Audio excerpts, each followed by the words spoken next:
今仔日早起，咱先来关心立委吴思瑶甲吴柏业的罢免团体涉嫌伪造提议书。检方昨昏针对这两案的代表人张启进、甲李浩亮，还有罢吴四起诉这6个人的徛家来发动搜查，还有叫因到案说明。获审了后，这6个人是以20万至50万交保，而且限制出境甲出海。 国民党青年军也是罢免民进党立委吴佩仪案件调查人吴思莹落车行入去市调处，北检侦办由令人书函，查出民进党立委吴思瑶、吴佩仪罢免案的罢免团体，敢若是有伪造提议书，涉事指挥调查局搜查罗思莹、罗以林、阮志光、陈冠安等人的徛家。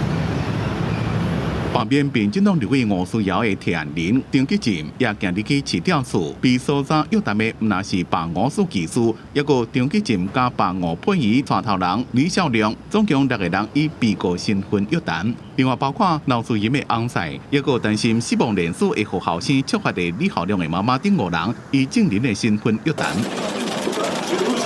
张启进移送北检，还有包括李孝良的妈妈等4位证人，亦拢到北检复审，还有其他5位被告1位证人也移送。陈冠安也是国民党立委罗志强办公室主任，罗志强即日执政党启动消灭在野党计划，党中央也表示支持。我们有准备的一些律师团来协助。民进党全面歼灭在野党计划已经正式启动，对民进党对赖清德喊话。 不要找我团队的麻烦，要清算冲着罗志强来。被提案罢免的林野立委吴思瑶，叫国民党主委朱立伦加国民党台北市党部主委吴鲁金如，卖互少年人伫咧头前动庆祝。躲在背后的国民党的大人们，黄吕锦如，不要藏起来；